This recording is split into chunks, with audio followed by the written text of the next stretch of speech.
नमस्कार, DD news में आपका स्वागत है। मैं हूं चंद्रशेखर जोशी और आइए सबसे पहले आपको दिखाते हैं इस वक्त की हेडलाइंस।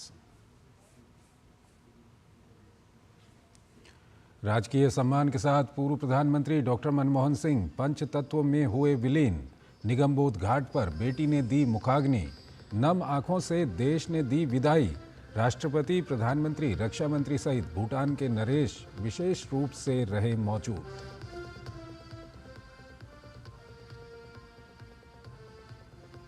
डॉक्टर मनमोहन सिंह के स्मारक की मांग पर तेज हुई सियासत। गृह मंत्रालय के मुताबिक ट्रस्ट बनाकर जल्द होगा जगह का आवंटन। भाजपा ने लगाए आरोप, कहा कांग्रेस डॉक्टर मनमोहन सिंह का कर रही है अपमान।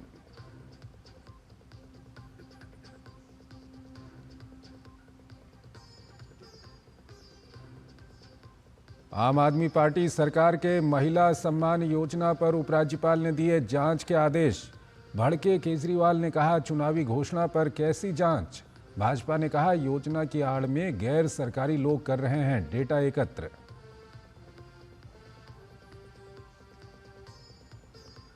खनौरी बॉर्डर पर आमरण अनशन कर जगजीत डल्लेवाल की तबीयत पर सुप्रीम कोर्ट ने लगाई पंजाब सरकार को फटकार।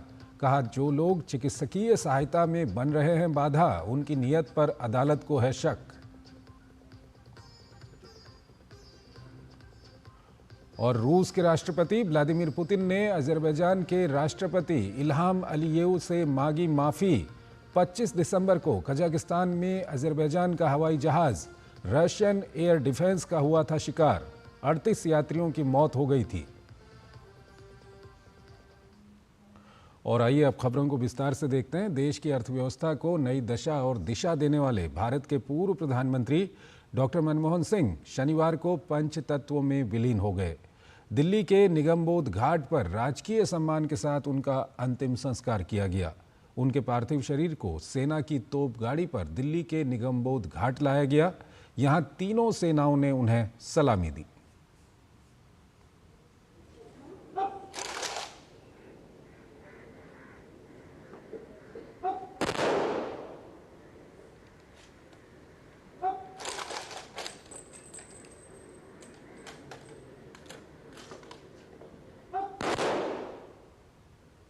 ये है राष्ट्र की तरफ से डॉक्टर मनमोहन सिंह को राजकीय विदाई। दिल्ली के निगमबोध घाट पर यमुना किनारे पूर्व प्रधानमंत्री का पार्थिव शरीर पंचतत्व में विलीन हो गया और पीछे छोड़ गया अपने जीवन काल की अमिट छाप। 21वीं सदी की शुरुआत थी, पहला दशक था जब साल 2004 में प्रधानमंत्री के रूप में उन्होंने कमान संभाली थी। मनरेगा, सूचना का अधिकार और शिक्षा का अधिकार उनकी सरकार के कुछ ऐसे फैसले थे जिसने आम आदमी के जीवन को नजदीक से समझा। साल 2004 और फिर साल 2009 डॉक्टर मनमोहन सिंह ने लगातार 2 कार्यकाल संभाले। इस दौरान उन्होंने एक सच्चे साधक, एक कर्तव्यनिष्ठ व्यक्तित्व और अपनी सीमाओं में रहकर राष्ट्र की सच्ची सेवा की। डॉक्टर मनमोहन सिंह का एक लंबा कार्यकाल सतत रूप से देश की सेवा, विशेष रूप से आर्थिक क्षेत्र में रहा। उन्होंने रिजर्व बैंक के गवर्नर के रूप में, एक वित्त मंत्री के रूप में और उसके बाद प्रधानमंत्री के रूप में अपना सर्वश्रेष्ठ देश को दिया। एक प्रोफेसर से प्रधानमंत्री तक का सफर उनकी ईमानदारी, निष्ठा और कठिन परिश्रम का बेमिसाल उदाहरण है। प्रधानमंत्री के तौर पर डॉक्टर मनमोहन सिंह का दूसरा कार्यकाल कई कसौटियों से गुजरा। भ्रष्टाचार और घोटालों की आंच से सरकार को गुजरना पड़ा। डॉक्टर मनमोहन सिंह की आलोचना हुई, लेकिन उन्होंने कभी भी इसे व्यक्तिगत रूप से नहीं लिया। कई बार उनकी सरकार को रिमोट कंट्रोल और गठबंधन की खींचातान वाली कमजोर सरकार करार दिया गया। बावजूद डॉक्टर मनमोहन सिंह न विचलित हुए और न ही अपने कर्तव्य से हटे। राष्ट्रहित के लिए वे लगातार फैसले करते रहे। आलोचनाओं का जवाब देते हुए उन्होंने एक बार कहा था कि इतिहास उनके प्रति नरम रुख अपनाएगा। अब जब पूर्व प्रधानमंत्री डॉक्टर मनमोहन सिंह अपनी जीवन यात्रा पूरी कर अनंत की यात्रा पर निकल चुके हैं, तब उनके कार्य ही उनका सच्चा मूल्यांकन है। उनका शिष्ट और सौम्य व्यक्तित्व, सहज व्यवहार उनकी पहचान। धीरज और नीरज सिंह के साथ ब्यूरो रिपोर्ट, डीडी न्यूज।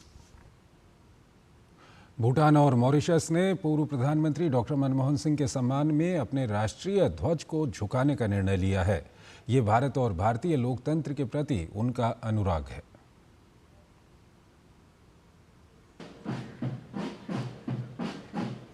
पूर्व प्रधानमंत्री डॉक्टर मनमोहन सिंह की राजकीय सम्मान के साथ अंतिम विदाई।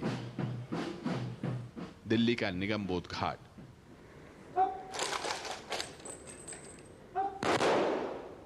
और आखिरी विदाई देने के लिए राष्ट्रपति द्रौपदी मुर्मू, उपराष्ट्रपति जगदीप धनखड़, प्रधानमंत्री नरेंद्र मोदी,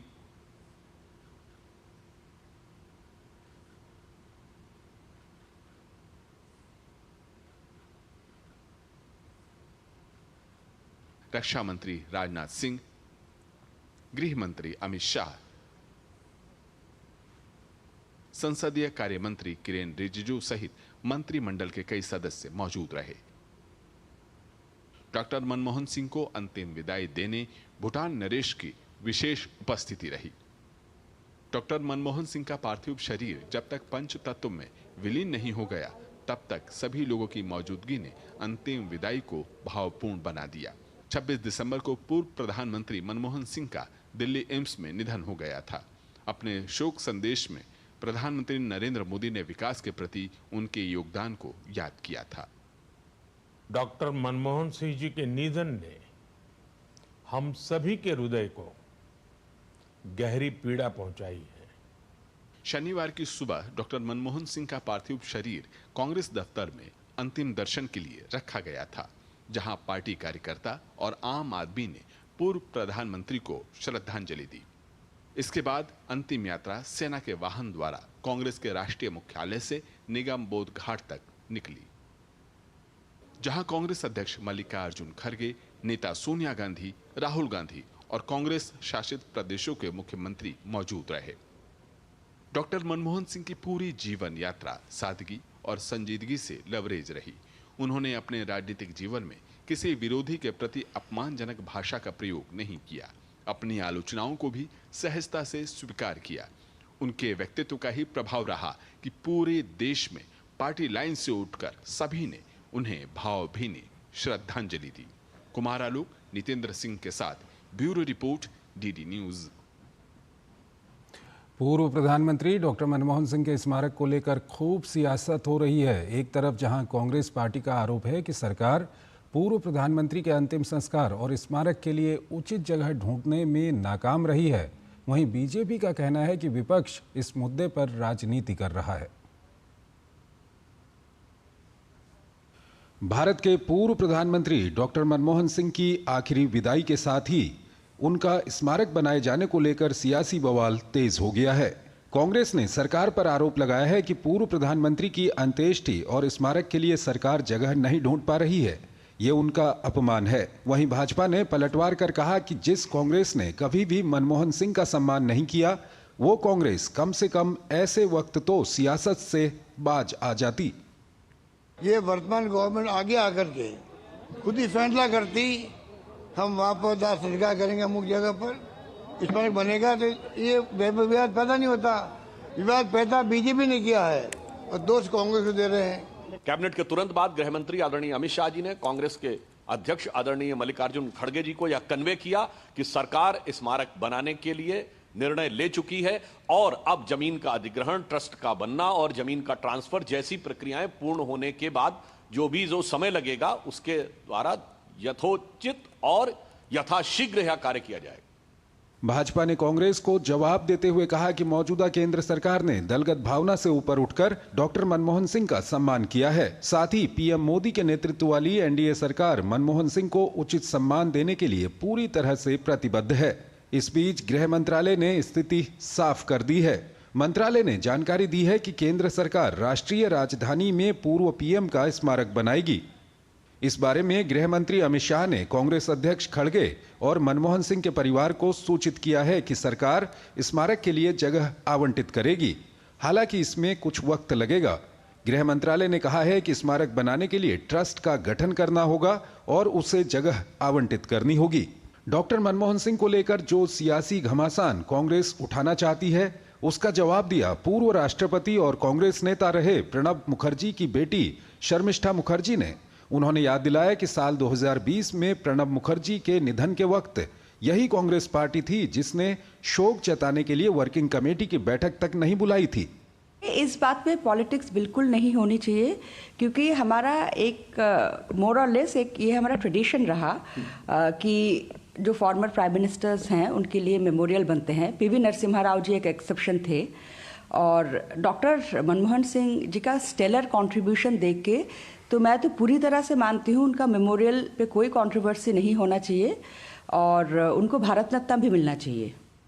स्मारक सम्मान है या सियासत, ये तो पूर्व प्रधानमंत्री पीवी नरसिम्हा राव की मृत्यु के समय साल 2004 में भी देखने को मिला था, जब पार्थिव शरीर को नई दिल्ली में 24 अकबर रोड कांग्रेस मुख्यालय के अंदर जाने की अनुमति नहीं दी गई थी और लोगों द्वारा श्रद्धांजलि देने के लिए पार्थिव शरीर को परिसर के बाहर रखा गया था।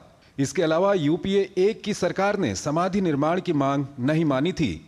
वैसे साल 2013 में यूपीए सरकार ने एक फैसले में राष्ट्रपति, उपराष्ट्रपति और प्रधानमंत्री जैसे दिवंगत राष्ट्रीय नेताओं के स्मारकों के लिए अलग अलग विश्राम स्थल बनाने के बजाय एक साझा परिसर राजघाट पर राष्ट्रीय स्मृति स्थल बनाने का फैसला किया था। Bureau report, DD news. पूर्व प्रधानमंत्री चंद्रशेखर के पुत्र और राज्यसभा सांसद नीरज शेखर ने कांग्रेस को डॉक्टर मनमोहन सिंह के स्मारक पर राजनीति करने से बचने की सलाह दी है। नीरज शेखर ने कहा कि ये कल्पना से परे था कि उनके पिता और पूर्व प्रधानमंत्री चंद्रशेखर समेत सभी पूर्व पीएम का संग्रहालय बनेगा, लेकिन मोदी जी की दूरदर्शिता से ये साकार हुआ। उन्होंने कहा कि जब गृह मंत्री स्मारक को लेकर घोषणा कर चुके हैं तो ये जरूर बनेगा। गृह मंत्री जी ने कह दिया मेमोरियल बनेगा उनका। आप अगर ऐसी बात है तो नरसिम्हा राव जी की बात, अगर वीपी सिंह जी की बात हम लोग करें, इसमें नहीं जाना चाहिए, इतिहास में नहीं जाना चाहिए। जहां तक मेमोरियल है, हर पूर्व प्रधानमंत्री का मेमोरियल बनना चाहिए कि आने वाली पीढ़ी जान सके कि किस तरह उन्होंने काम किया, किस तरह उन्होंने आदरणीय मनमोहन सिंह जी ने काम किया 91 में और जब प्रधानमंत्री काल में, उसके लिए मेमोरियल होना चाहिए। मुझे पूरा विश्वास है, हमारी सरकार और विशेषकर प्रधानमंत्री जी में पूरा अटूट विश्वास है कि वो हर व्यक्ति का सम्मान करते हैं, विशेषकर मनमोहन सिंह जी के लिए एक भव्य स्मारक बनेगा। पूर्व प्रधानमंत्री डॉक्टर मनमोहन सिंह के स्मारक के लिए जगह आवंटित करने के मुद्दे पर भाजपा नेता और पूर्व प्रधानमंत्री पीवी नरसिम्हा राव के पोते एनवी सुभाष ने कहा है कि कांग्रेस पार्टी ने हमें उनके पार्थिव शरीर को हैदराबाद ले जाने को कहा था। आज कांग्रेस पार्टी का पाखंड उजागर हो गया है। During the death of Narasimha Rao, the Congress party doesn't want his mortal remains to be at Delhi. They have persuaded us, the family members, to shift to Hyderabad.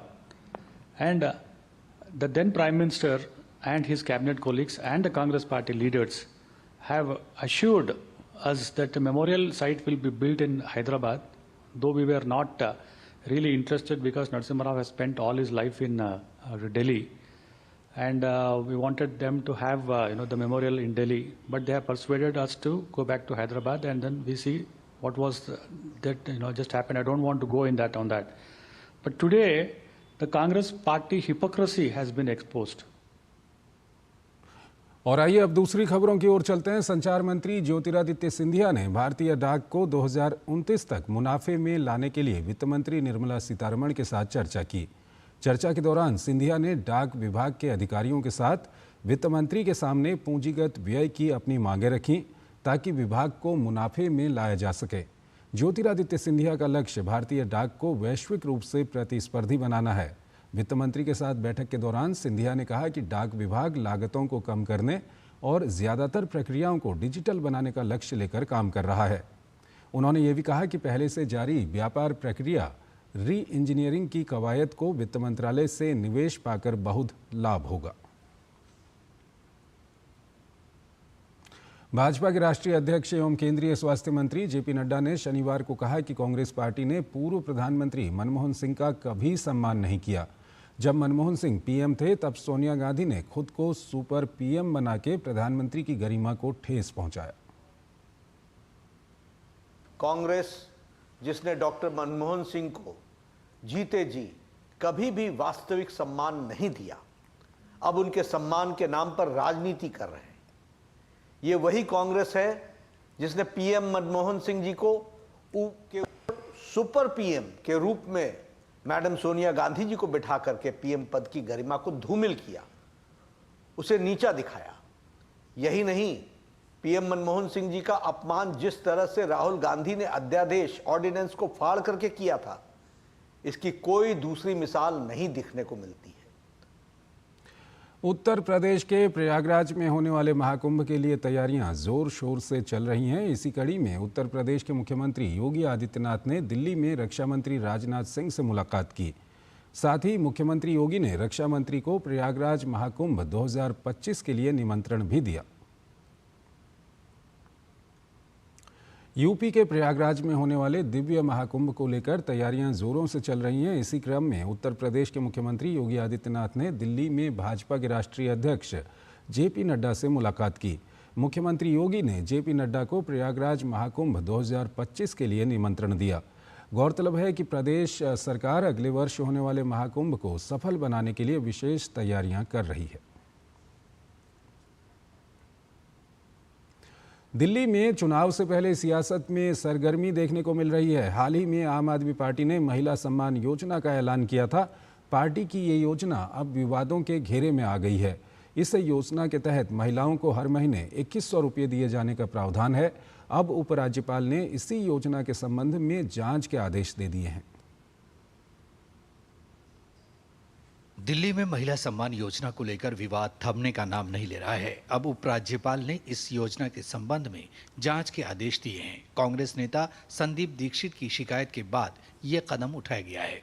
उपराज्यपाल के प्रधान सचिव ने मुख्य सचिव और पुलिस आयुक्त को पत्र लिखकर आम आदमी पार्टी द्वारा 18 वर्ष से अधिक आयु की प्रत्येक महिला को 1000 प्रति माह देने और आगामी विधानसभा चुनाव में सत्ता में लौटने पर इसे बढ़ाकर 2100 करने की घोषणा पर जांच के आदेश दिए हैं। पत्र में एलजी ने मुख्य सचिव को निर्देश दिया है कि मंडलीय आयुक्त के माध्यम से गैर सरकारी लोगों द्वारा व्यक्तिगत विवरण और फॉर्म संग्रह करने की जांच कराई जाए। साथ ही पुलिस आयुक्त को निर्देश दिया गया है कि फील्ड अधिकारियों के माध्यम से उन लोगों के खिलाफ कार्रवाई करें जो लाभ देने के बहाने नागरिकों की गोपनीयता का उल्लंघन कर रहे हैं। एलजी कार्यालय ने शिकायत मिलने पर महिला सम्मान योजना के नाम पर फोन नंबर और पता इकट्ठा करने वाले गैर सरकारी व्यक्तियों पर कानूनी कार्रवाई के निर्देश दिए हैं। उन्होंने दिल्ली के मुख्य सचिव और पुलिस कमिश्नर से इस मामले की जांच करने को कहा है। ये मामला ऐसे समय में सामने आया है जब कांग्रेस और आप के बीच तनाव बढ़ता जा रहा है।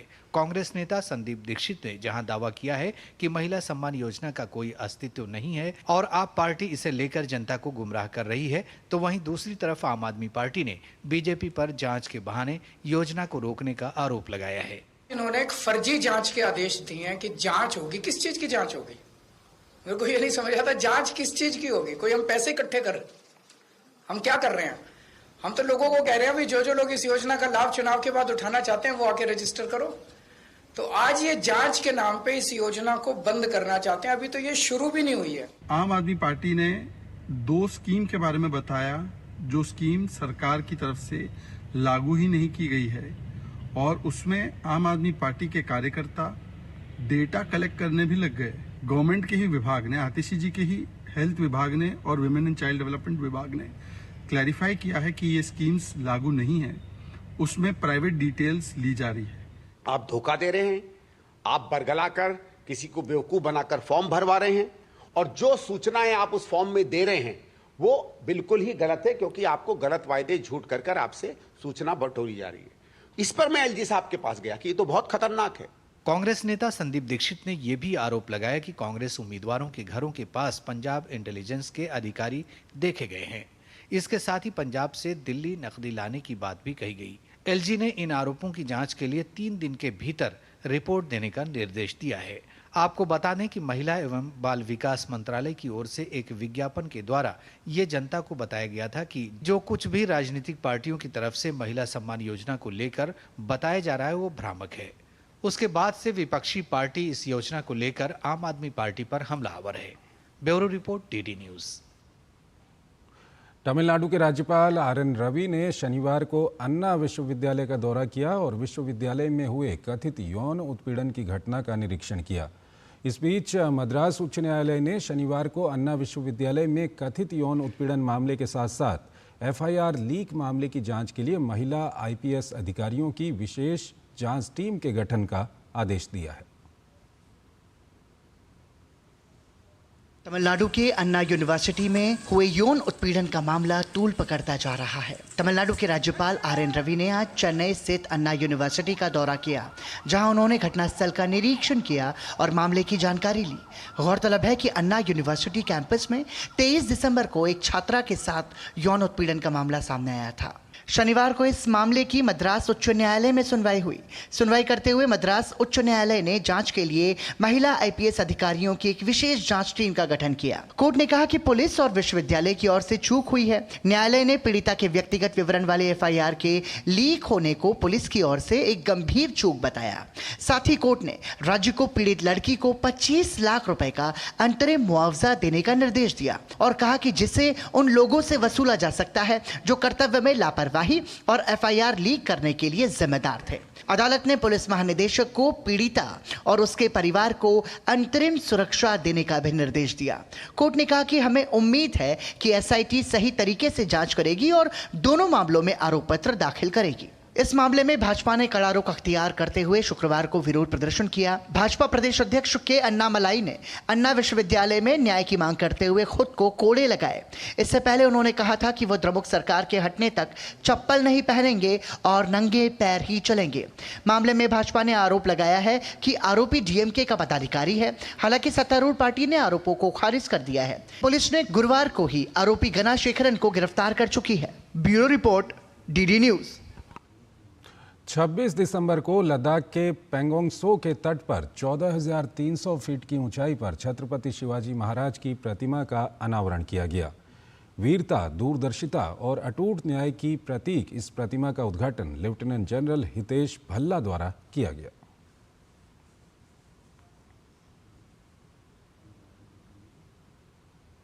हिमाचल प्रदेश में पहाड़ों पर भारी बर्फबारी का दौर जारी है, जिसका लुत्फ उठाने के लिए भारी संख्या में पर्यटक प्रदेश का रुख कर रहे हैं। ऐसे में चंडीगढ़ मनाली राष्ट्रीय उच्च मार्ग पर वाहनों की आवाजाही बढ़ गई है। इस दौरान NH पर जाम की स्थिति से निपटने के लिए मंडी जिला पुलिस ने 63 जवानों को विशेष तौर पर तैनात किया है। ये जवान नाकेबंदी और पेट्रोलिंग के माध्यम से हर वाहन पर नजर रख रहे हैं। मंडी और पंडोह के बीच में जो ट्रैफिक की समस्याएं हैं उनको देखते हुए यहाँ करीब 35 जिला के पुलिस के जवानों की ड्यूटी लगाई गई है। 2 नाका स्थापित किए गए हैं जिले के अंदर, एक सुंदरनगर के भवाना के पास 4 लेन के ऊपर और दूसरा मंडी और पंडोह के बीच में 9 मील में। तो ये नाका जो है यहाँ डे एंड नाइट ड्यूटी रहेगी और ये किसी भी तरह की असामाजिक गतिविधि, कोई हुड़दंगबाजी है तो उस पर ये नाका जो है नज़र रखेंगे। जवानों की शिफ्टों में ड्यूटियां लगाई गई हैं। इसके अलावा पेट्रोलिंग की व्यवस्था की गई है, तो जो पेट्रोलिंग वाले हमारे मोटरसाइकिल हैं वो भी ड्यूटी पे जो है वो मुस्तैद हैं और ड्यूटी कर रहे हैं, ताकि पर्यटकों को कोई समस्या ना हो और किसी तरह का जाम ना लगने पाए। भारत और मोरक्को के बीच द्विपक्षीय संबंधों और नौसैनिक सहयोग को मजबूत करने की दिशा में INS तुशील मोरक्को के कैसाब्लांका पहुंच गया है। इस 2 दिवसीय यात्रा के दौरान तुशील का दल रॉयल मोरक्कन नौसेना के कर्मियों के साथ बातचीत करेगा। भारतीय युद्धपोत की यात्रा का उद्देश्य दोनों नौसेनाओं के बीच सहयोग को बढ़ाना है। पिछले 12 महीनों में भारतीय नौसेना के 3 जहाज तबर, तरकश और सुमेधा ने कैसाब्लांका का दौरा किया है।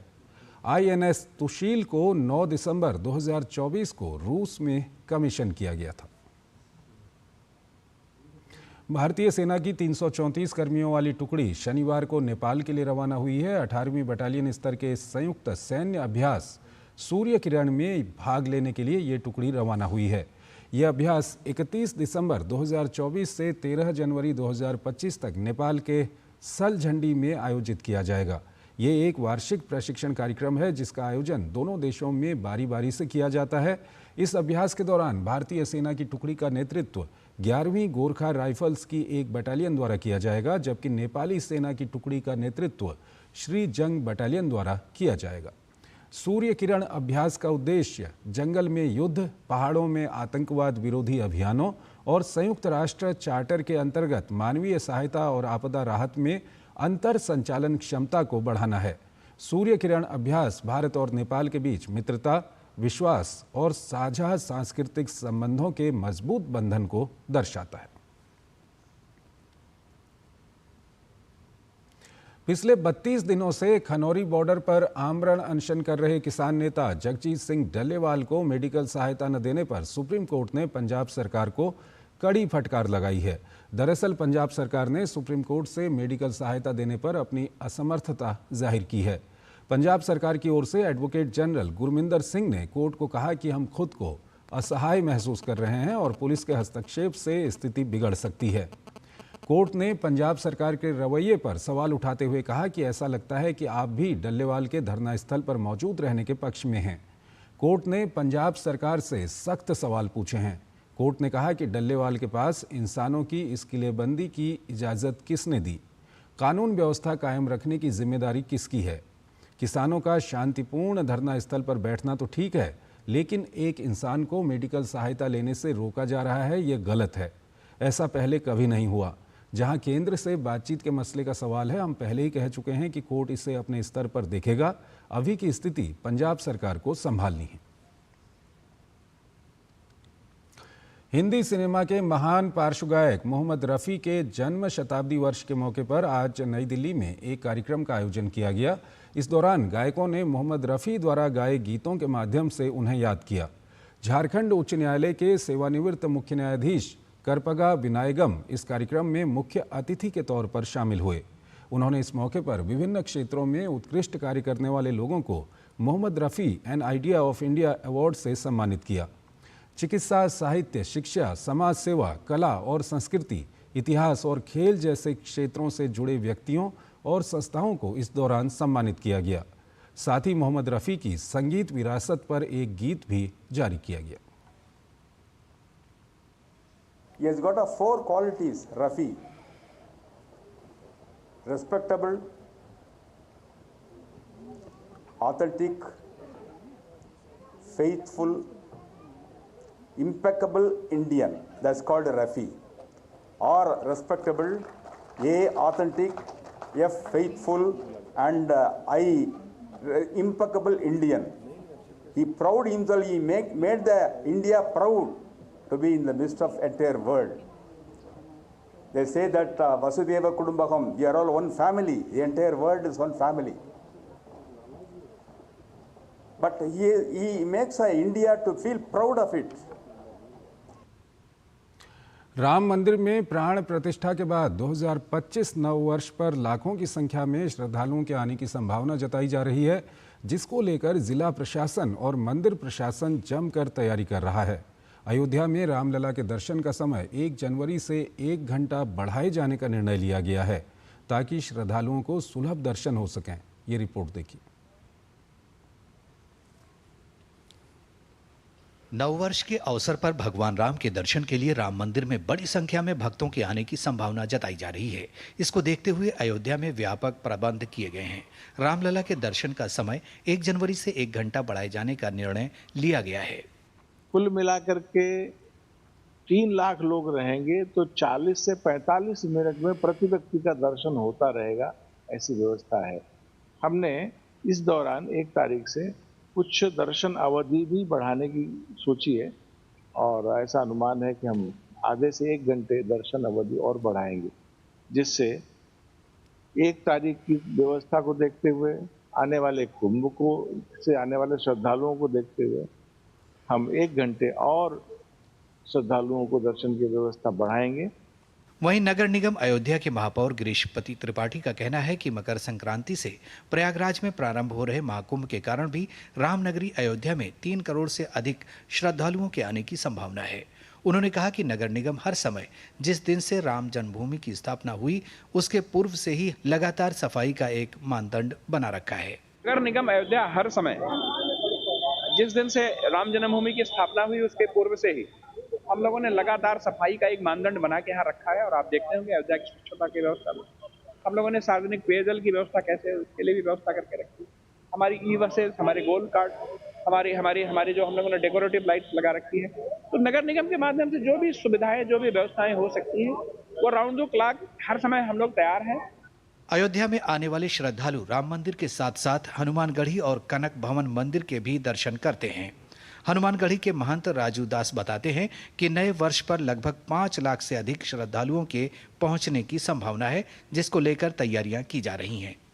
आंग्ल नववर्ष में भी युवाओं का और हिंदू जनमानस का जो रुझान मंदिर के ही तरफ है, तो उसकी तैयारी जोरों शोरों से चल रही है। और हम लोग, क्योंकि हमारे हनुमानगढ़ी पे कम से कम नहीं तो 5 से 7 लाख लोग उस दिन दर्शन पूजन करते हैं, तो मुझको लगता है कि तैयारी जोरों से चल रही है। और आप आइए, आप पबों में मत जाइए, आप दूसरी जगह मत जाइए, मंदिर आइए, भगवान से प्रार्थना करिए आपके जीवन में सुख शांति समृद्धि आए।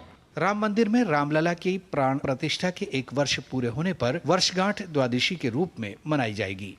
ये कार्यक्रम 3 दिनों तक चलेगा। प्राण प्रतिष्ठा वर्षगांठ पर 11 जनवरी को विशेष कार्यक्रम आयोजित होगा। ट्रस्ट ने देश दुनिया भर से आने वाले श्रद्धालुओं के लिए सुव्यवस्थित दर्शन के लिए विशेष इंतजाम किए हैं। Bureau report, DD news. साल 2025 की शुरुआत से पहले कड़ाके की सर्दी का दौर शुरू हो चुका है। राष्ट्रीय राजधानी दिल्ली समेत उत्तर भारत के कई राज्यों में दिन भर धुंध और कोहरे के बीच रात में तापमान तेजी से गिर रहा है। उत्तर भारत के कई हिस्सों में रुक रुक कर बारिश का दौर जारी है, तो कहीं बर्फबारी भी हो रही है। उत्तर भारत इन दिनों तेज शीतलहर की चपेट में है। जहां पहाड़ों पर बर्फबारी हो रही है, तो वहीं मैदानी इलाकों में बारिश हो रही है, जिसने ठंड के सितम को बढ़ा दिया है, जिसका असर आम जनजीवन पर देखा जा सकता है। कश्मीर घाटी इन दिनों भीषण ठंड की चपेट में है। कारगिल और आसपास के इलाकों में भारी बर्फबारी देखने को मिली है। ताजा बर्फबारी के बाद इलाके में 2 से 3 इंच बर्फ जमी दिखाई दे रही है। बर्फबारी के चलते श्रीनगर से लेह जाने वाला राष्ट्रीय राजमार्ग बंद हो गया है। जोजिला पर 2 फीट बर्फ जमी है। बर्फ हटाने का काम जारी है। लेह में भी बादल छाए हुए हैं। इधर डोडा में भी ताजा बर्फबारी हुई है, जिससे यहाँ का माहौल बेहद खुशनुमा हो गया है। हमारी नेशनल हाईवे है, बीआरओ की रोड्स हैं, और जो हमारी मेजर आरएनबी की रोड्स हैं, डिस्ट्रिक्ट हेडक्वार्टर से सब डिविजनल हेडक्वार्टर्स और तहसील्स को जो लिंक करती हैं, वो सबको खोल दिया गया है। हिमाचल प्रदेश के मनाली, लाहौल और आसपास के ऊंचाई वाले इलाकों में बर्फबारी लगातार जारी है। चारों ओर बर्फ की सफेद चादर जहां एक ओर पर्यटकों को आकर्षित कर रही है, तो वहीं स्थानीय लोगों की दिनचर्या प्रभावित हो रही है। कुछ स्थानों पर बर्फबारी के साथ हल्की बारिश भी देखने को मिल रही है। हिमाचल प्रदेश के विभिन्न स्थानों में दिन के तापमान में करीब 8 से 9 डिग्री की गिरावट दर्ज की जा सकती है, जिससे ठंड काफी बढ़ गई है। प्रशासन ने ताजा बर्फबारी को देखते हुए एहतियातन कदम उठाए हैं। यहाँ पे ठंड काफी है, गर्म कपड़े साथ में लेकर आए, ठीक है, और आपके जो है गाड़ी में ईटेबल आइटम्स भी होनी चाहिए। और अगर आप ऊंचाई वाले क्षेत्रों में जाते हैं तो आप 4x4 वाहनों का प्रयोग करें। उत्तराखंड के सीमांत जनपद चमोली में शनिवार को दूसरे दिन भी ऊंचाई वाले इलाकों में बर्फबारी व निचले इलाकों में बारिश हो रही है, जिससे तापमान में भारी गिरावट आई है। बीते 2 दिनों में बद्रीनाथ, हेमकुंड साहिब, फूलों की घाटी, रुद्रनाथ, रूपकुंड, औली, रामड़ी, बेदनी, बुग्याल सहित ऊंचाई वाली पहाड़ियों व गांवों में बर्फबारी हो रही है। उत्तरकाशी के गंगोत्री में भी बर्फबारी से मनोरम दृश्य देखने को मिल रहा है। बर्फबारी से ऊंचाई वाले क्षेत्रों में नीति घाटी को जाने वाला राष्ट्रीय राजमार्ग मलारी से आगे अवरुद्ध हो गया है। मंडल चोपता, जोशीमठ, औली सहित ग्रामीण क्षेत्रों को जोड़ने वाले कई मार्ग अवरुद्ध हो गए हैं। इतने हमारे ऊपर के क्षेत्र में नीति माना, वहाँ रोड ब्लॉक्स की सूचना भी प्राप्त हो रही है, जिसे बीआरओ नियमित रूप से खोल रहा है। दिल्ली में देर रात से हो रही बारिश ने यहाँ एक और तापमान में कमी ला दी है, तो वहीं सफदरजंग इलाके में सुबह 8:30 बजे तक हुई बारिश ने 1901 के बाद से दिसंबर माह में 24 घंटे में सर्वाधिक बारिश का दूसरा सबसे बड़ा रिकॉर्ड बनाया है, जिससे राजधानी के कई इलाकों में जल भराव हो गया है और यातायात पर भी असर पड़ रहा है। उधर उत्तर प्रदेश के कई हिस्सों में देर रात बारिश हुई है। Bureau report, DD news. दुनिया के सबसे बड़े लोकतंत्र भारत में महिलाओं की भागीदारी लगातार बढ़ती जा रही है। अप्रैल में हुए लोकसभा 2024 और 4 राज्यों के विधानसभा चुनाव के बाद चुनाव आयोग ने मतदाताओं का एक विस्तृत डेटा जारी किया है, जिसमें महिला मतदाताओं की संख्या में इजाफा हुआ है। इस डाटा में वर्ष 2024 में हुए लोकसभा चुनाव में कुल 97,97,51,847 मतदाताओं ने अपने मताधिकार का प्रयोग किया, जबकि वर्ष 2019 के लोकसभा चुनाव में मतदाताओं की संख्या 91,19,50,734 थी। जिसमें महिलाओं मतदाताओं की संख्या 31,27,64,269 थी, जो लोकतंत्र में नारी शक्ति को दर्शाती है। यदि महिला मतदाता प्रतिशत की तुलना की जाए तो वर्ष 2019 लोकसभा चुनाव में महिला मतदाता का प्रतिशत 48.09% था, जो 2024 के लोकसभा चुनाव में बढ़कर 48.62% हो गया है। वहीं लोकसभा चुनाव 2024 में इस बार चुनाव लड़ने वाली महिला उम्मीदवारों की संख्या 800 थी, जबकि 2019 में 726 महिला उम्मीदवार थीं। महाराष्ट्र राज्य में सबसे अधिक 111 महिला उम्मीदवारों ने लोकसभा 2024 का चुनाव लड़ा।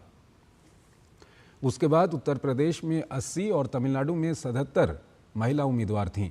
इस बार कुल 543 निर्वाचन क्षेत्रों में से 152 निर्वाचन क्षेत्रों में कोई भी महिला उम्मीदवार चुनाव नहीं लड़ी।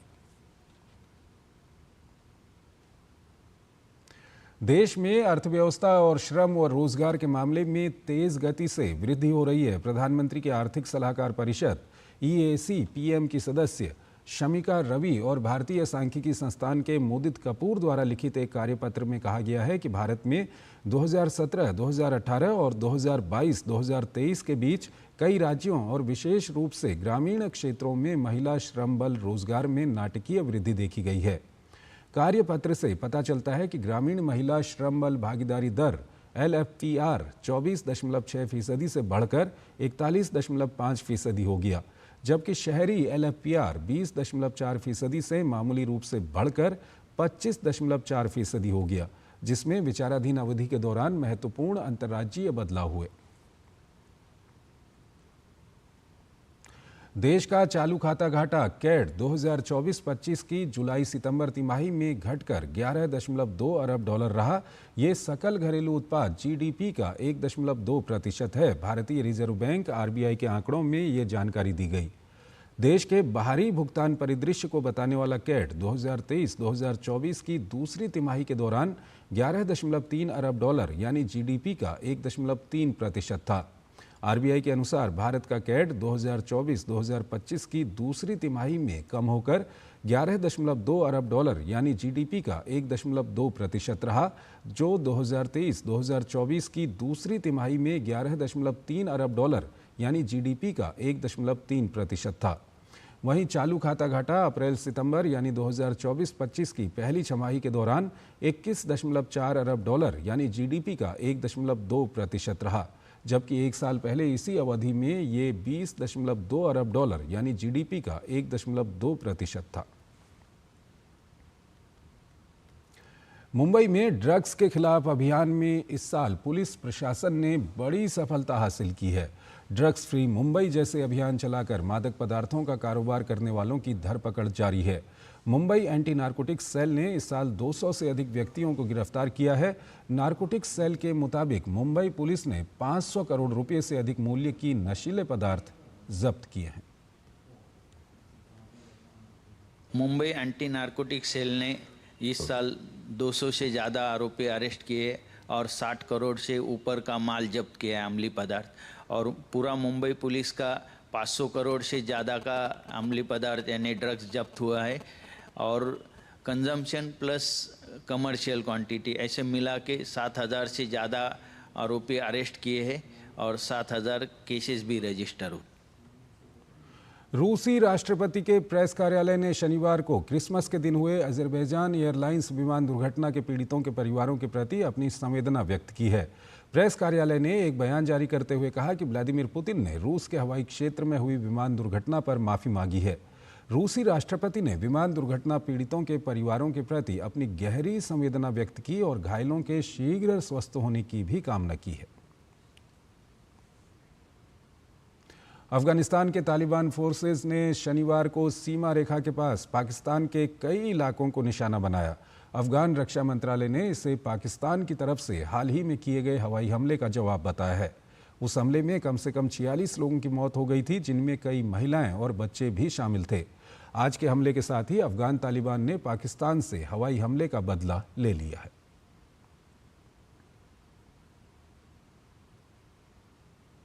प्रधानमंत्री नरेंद्र मोदी ने शतरंज चैंपियन डी गुकेश से मुलाकात की है। पीएम ने डी गुकेश के दृढ़ संकल्प और समर्पण की सराहना की और कहा कि उनका आत्मविश्वास वास्तव में प्रेरणादायक है। पीएम मोदी ने सोशल मीडिया प्लेटफॉर्म एक्स पर गुकेश से मुलाकात की तस्वीरें साझा करते हुए लिखा कि शतरंज चैंपियन और भारत के गौरव डी गुकेश के साथ अच्छी बातचीत हुई। मैं पिछले कुछ वर्षों से उनके साथ निकटता से बातचीत कर रहा हूं और जो चीज़ मुझे उनके बारे में सबसे ज़्यादा प्रभावित करती है वो है उनका दृढ़ संकल्प और समर्पण। उनका आत्मविश्वास वाकई प्रेरणादायक है। वास्तव में मुझे कुछ साल पहले उनका एक वीडियो याद है जिसमें उन्होंने कहा था कि वो सबसे कम उम्र के विश्व चैंपियन बनेंगे, एक भविष्यवाणी जो अब उनके स्वयं के प्रयासों के कारण स्पष्ट रूप से सच हो गई है। आत्मविश्वास के साथ साथ गुकेश शांति और विनम्रता का प्रतीक हैं। जीतने पर वो शांत थे, अपनी जीत का आनंद ले रहे थे और पूरी तरह से समझ रहे थे कि कड़ी मेहनत से हासिल की गई इस जीत को कैसे संसाधित किया जाए। हमारी आज की बातचीत योग और ध्यान की परिवर्तनकारी क्षमता के इर्द गिर्द घूमती रही। प्रत्येक एथलीट की सफलता में उनके माता पिता का महत्वपूर्ण योगदान होता है। मैंने गुकेश के माता पिता को सुख दुख में उसका साथ देने के लिए बधाई दी।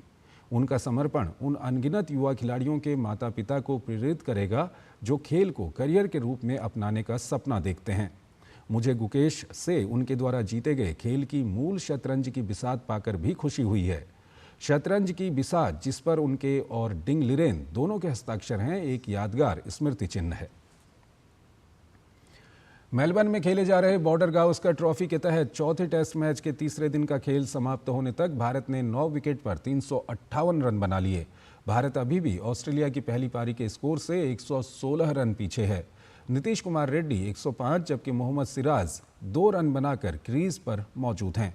चौथे दिन नीतीश रेड्डी के कंधों पर भारत के स्कोर को बेहतर करने की जिम्मेदारी होगी।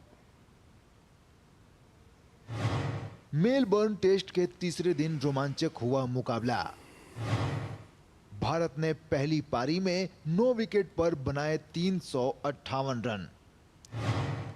नीतीश रेड्डी ने कराई टीम की वापसी। भारत और ऑस्ट्रेलिया के बीच बॉर्डर गावस्कर ट्रॉफी का चौथा मुकाबला मेलबर्न में खेला जा रहा है। शनिवार को तीसरे दिन का खेल खत्म होने तक मुकाबला और रोमांचक हो चुका है। टीम इंडिया ने इस मैच में शानदार वापसी करते हुए खेल खत्म होने तक अपनी पहली पारी में 9 विकेट गंवाकर 358 रन बना लिए हैं। ऑस्ट्रेलिया ने अपनी पहली पारी में 474 रन बनाए थे। इस लिहाज से भारत अभी भी ऑस्ट्रेलिया से 116 रन पीछे है। फिलहाल नीतीश रेड्डी और मोहम्मद सिराज मैदान पर मौजूद हैं।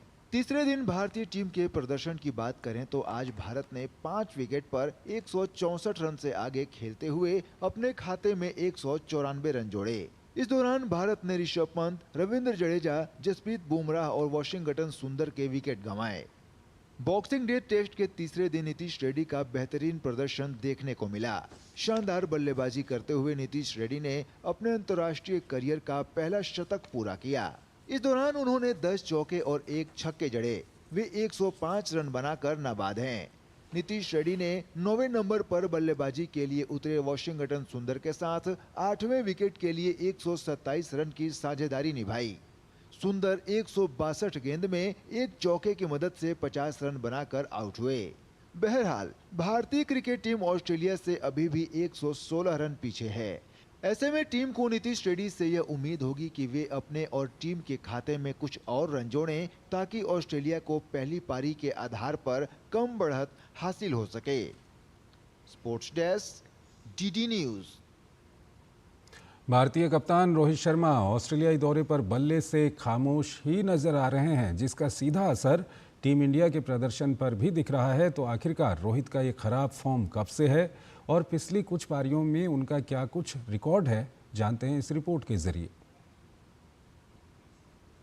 ऑस्ट्रेलियाई दौरे पर इस बार भारतीय दल का रंग फीका दिख रहा है। पर्थ टेस्ट में मिली कामयाबी के बाद टीम इंडिया के बैकफुट पर रहने का सिलसिला टूट नहीं रहा, लेकिन इससे भी बड़ी बात है कि कप्तान रोहित शर्मा का खराब फॉर्म, जो अब वाकई इस खिलाड़ी के लिए चिंता का बड़ा सबब बन गया है। आंकड़ों पर गौर करें तो रोहित शर्मा पिछली 14 टेस्ट पारियों में 11.07 की औसत से सिर्फ 155 रन बना सके हैं। इसमें सिर्फ एक अर्धशतक शामिल है।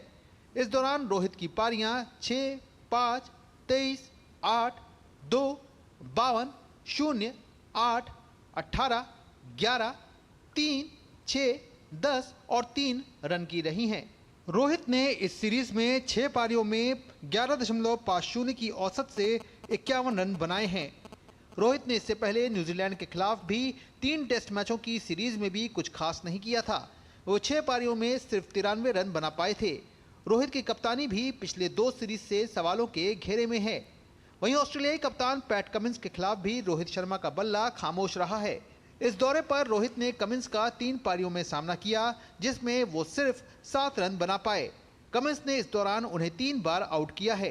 रोहित का कमिंस के खिलाफ औसत 2.3 का रहा है। वहीं कमिंस के खिलाफ रोहित के ओवरऑल टेस्ट रिकॉर्ड की बात करें तो रोहित ने कुल 13 पारियां खेली हैं।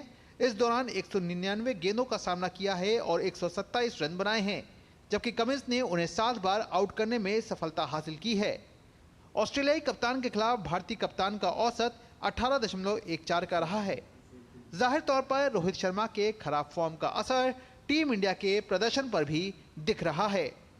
Sports desk, DD news. भारतीय सेना ने स्थानीय समुदाय के सहयोग से द्रास कारगिल में सांस्कृतिक और खेल कार्यक्रमों का आयोजन किया। 23 से 27 दिसंबर के बीच 0 से भी कम तापमान में आयोजित इस आयोजन में आइस हॉकी प्रतियोगिता, तीरंदाजी प्रतियोगिता, टेंट पेगिंग प्रदर्शन और आइस स्टॉक स्पोर्ट्स जैसे विभिन्न खेल कार्यक्रम आयोजित किए गए। साथ ही भारतीय सेना के बहादुर गोरखा सैनिकों द्वारा खुखरी मार्शल आर्ट का प्रदर्शन किया गया। गौरतलब है कि ये आयोजन भारतीय सेना द्वारा प्रतिवर्ष किया जाता है। ये आयोजन जहां एक ओर खेलों में घाटी के युवाओं को मंच प्रदान करता है, वहीं दूसरी ओर स्थानीय युवाओं को संस्कृति से जोड़ने का अवसर भी देता है। साल 2024 भारतीय खेलों के लिए एक यादगार साल रहा। इस साल पेरिस ओलंपिक और पेरिस पैरालंपिक में भारतीय खिलाड़ियों का शानदार प्रदर्शन देखने को मिला। भारत के डी गुकेश सबसे युवा विश्व शतरंज चैंपियन बने। वहीं शतरंज ओलंपियाड में भारत ने पहली बार महिला और पुरुष वर्ग का स्वर्ण पदक जीता। वहीं क्रिकेट में भी भारत का विश्व खिताब के लिए लंबा इंतजार समाप्त हुआ और भारत ने इस साल T20 क्रिकेट विश्व कप जीतने में कामयाबी पाई। साल 2024 भारतीय शतरंज के लिए मील का पत्थर रहा। इस साल आयोजित हुए 45वें शतरंज ओलंपियाड में भारत की महिला और पुरुष टीमों ने स्वर्ण पदक जीतकर इतिहास रचा। शतरंज ओलंपियाड के 100 साल के इतिहास में ये पहला मौका रहा जब भारत ने ओलंपियाड में स्वर्ण पदक जीतने में कामयाबी पाई। इस साल प्रतिष्ठित कैंडिडेट्स टूर्नामेंट में भारत के 3 खिलाड़ी डी गुकेश, आर प्रगन्नानंदा, विदित गुजराती शामिल थे, जो अपने आप में एक बड़ी उपलब्धि रही। भारत के डी गुकेश ने दिग्गजों को मात देते हुए कैंडिडेट्स टूर्नामेंट जीता और कैंडिडेट्स टूर्नामेंट जीतने वाले दुनिया के सबसे युवा खिलाड़ी बने। गुकेश के लिए ये साल यादगार रहा। गुकेश सबसे युवा कैंडिडेट बनने के बाद सबसे युवा विश्व शतरंज चैंपियन बनने में भी कामयाब रहे। गुकेश ने सिंगापुर में आयोजित विश्व शतरंज चैंपियनशिप में चीन के डिंग लिरिन को हराकर इतिहास रच दिया। पेरिस ओलंपिक में भारतीय दल का यादगार प्रदर्शन देखने को मिला। मनु भाकर एक ही ओलंपिक में 2 पदक जीतने वाली पहली भारतीय महिला बनी। वहीं निशानेबाजी में भारत ने पहली बार एक ही ओलंपिक में 3 पदक जीतने में सफलता पाई। एथलेटिक्स में Neeraj Chopra track and field में लगातार 2 ओलंपिक में पदक जीतने वाले पहले भारतीय बने।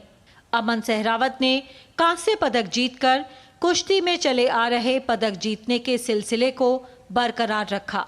इसके अलावा कई ऐसी स्पर्धा रहीं जिनमें भारतीय खिलाड़ी मामूली अंतर से पदक जीतने से चूक गए। 2024 में आयोजित हुए पेरिस पैरालंपिक में भारतीय दल ने इतिहास रच दिया। भारतीय खिलाड़ियों ने अपने दमदार प्रदर्शन की बदौलत पैरालंपिक इतिहास में अपना सर्वश्रेष्ठ प्रदर्शन करने में कामयाबी पाई।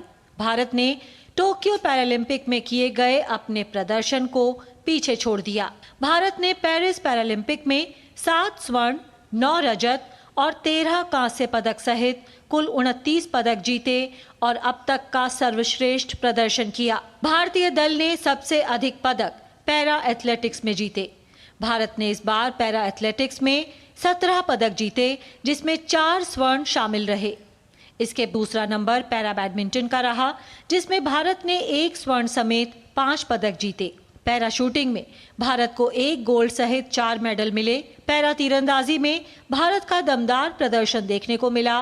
तीरंदाजी में भारत ने 1 स्वर्ण समेत 2 पदक और पैरा जूडो में 1 कांस्य पदक हासिल किया। साल 2024 भारतीय क्रिकेट के लिए यादगार रहा। बारबाडोस में खेले गए T20 विश्व कप फाइनल में भारत दक्षिण अफ्रीका को हराकर T20 विश्व चैंपियन बना और विश्व खिताब के लिए भारत का लंबा इंतजार समाप्त हुआ। भारतीय टीम ने 17 साल बाद T20 विश्व कप जीतने में कामयाबी पाई। रोमांचक फाइनल में भारत ने दक्षिण अफ्रीका को 7 रन से मात दी। भारतीय टीम के स्टार बल्लेबाज विराट कोहली ने फाइनल में 59 गेंद पर 76 रन की पारी खेली और फाइनल में प्लेयर ऑफ द मैच चुने गए। T20 विश्व कप जीतने के बाद ही विराट कोहली, रोहित शर्मा और रविंद्र जडेजा ने T20 अंतर्राष्ट्रीय क्रिकेट से संन्यास का ऐलान भी कर दिया। ब्रिस्बेन में सीरीज के तीसरे टेस्ट के ड्रॉ होने के साथ ही भारतीय क्रिकेट प्रेमियों के लिए एक चौंकाने वाली खबर आई और रविचंद्रन अश्विन ने अंतर्राष्ट्रीय क्रिकेट से संन्यास का ऐलान कर दिया। अश्विन टेस्ट क्रिकेट में अनिल कुंबले के बाद भारत के दूसरे सबसे अधिक विकेट लेने वाले गेंदबाज हैं। अगली खबर की ओर चलते हैं। सरल व्यक्तित्व के धनी और भारत के जाने माने कॉरपोरेट दिग्गज रतन नवल टाटा की आज 86वीं जयंती है। अपनी शालीनता और ईमानदारी के बूते पर रतन टाटा ने एक अलग ही छवि बनाई। देखिए उनके जीवन के छुए अनछुए पहलुओं को करीब से दिखाती ये रिपोर्ट। रतन टाटा दुनिया के सबसे प्रभावशाली व्यक्तियों में से एक थे। फिर भी वो कभी अरबपतियों की किसी सूची में नजर नहीं आए। उनके पास 30 से ज्यादा कंपनियां थीं जो 6 महाद्वीपों के 100 से अधिक देशों में फैली थीं। इसके बावजूद उन्होंने बेहद सादगी भरा जीवन व्यतीत किया और इसी वर्ष 9 अक्टूबर को 86 वर्ष की आयु में मुंबई में एक अस्पताल में उनका निधन हो गया। रतन टाटा का जन्म 28 दिसंबर 1937 को मुंबई में हुआ। उन्होंने अपनी प्रारंभिक शिक्षा मुंबई में प्राप्त की और 1962 में कार्नेल विश्वविद्यालय न्यूयॉर्क से वास्तुकला में BS की डिग्री प्राप्त करने के बाद पारिवारिक कंपनी में शामिल हो गए। उन्होंने शुरुआत में टाटा समूह की ही एक कंपनी में काम किया और टाटा समूह के कई व्यवसायों में अनुभव प्राप्त किया। इसके बाद 1971 में उन्हें national radio and electronics company का प्रभारी निदेशक नियुक्त किया गया। 1991 में रतन टाटा ने टाटा समूह के अध्यक्ष पद का कार्यभार संभाला। उनके नेतृत्व में टाटा समूह ने नई ऊंचाइयों को छुआ। रतन टाटा के नेतृत्व में टाटा समूह ने दुनिया भर में अपने व्यवसाय का विस्तार किया। उनके मार्गदर्शन में टाटा मोटर्स ने लंदन की प्रतिष्ठित कार निर्माता कंपनी जगुआर और लैंड रोवर का अधिग्रहण करने में भी सफलता हासिल की और टेटलिटी और कोरस स्टील जैसी कंपनियों को भी उन्होंने टाटा समूह में शामिल किया। 2008 में लखटकिया कार नैनो का निर्माण रतन टाटा की सबसे बड़ी सफलताओं में से एक था। 4 पहिया वाहन को एक आम आदमी की पहुंच में लाने के लिए उन्होंने नैनो को बाजार में उतारा था। प्रसिद्ध उद्योगपति रतन टाटा को भारत के सबसे प्रतिष्ठित नागरिक सम्मानों से सम्मानित किया गया। उन्हें वर्ष 2000 में पद्म भूषण और 2008 में पद्म विभूषण से सम्मानित किया गया। रतन टाटा समाज सेवा के लिए सदैव तत्पर रहे। उन्होंने अपने 60% से ज्यादा शेयर टाटा ट्रस्ट को दान कर दिए। ये ट्रस्ट शिक्षा, स्वास्थ्य और सामाजिक सुधार के लिए काम करता है। उन्होंने हमेशा कहा कि धन कमाने का सही अर्थ समाज को कुछ वापस देना होता है। कोरोना के मुश्किल समय में रतन टाटा आशा की किरण बनकर आए और देश की सहायता के लिए 500 करोड़ रुपए की बड़ी राशि का योगदान दिया। रतन टाटा ने भारत में बढ़ते कैंसर रोगियों की संख्या और इसके महंगे इलाज को देखते हुए देश के कई प्रमुख शहरों में टाटा मेमोरियल कैंसर अस्पताल खोले। रतन टाटा को पशुओं से बहुत लगाव था। उन्होंने मुंबई में कुत्तों के लिए 5 मंजिला अस्पताल खोला, जिसमें 200 पालतू जानवरों का एक साथ इलाज किया जा सकता था। वे 1991 से 2012 तक टाटा कंपनी के चेयरमैन रहे, जिसके बाद उन्होंने टाटा ग्रुप की कंपनी को सफलता की बुलंदियों पर पहुंचाया।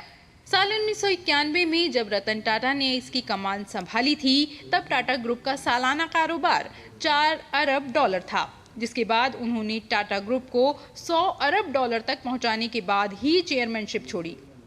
रतन टाटा का जीवन एक प्रेरणा है, जिसने ये सिद्ध किया कि नेतृत्व, ईमानदारी और समाज सेवा का सच्चा मापदंड क्या होता है। तो इस बुलेटिन में फिलहाल इतना ही। आप बने रहिए डीडी न्यूज़ के साथ। नमस्कार।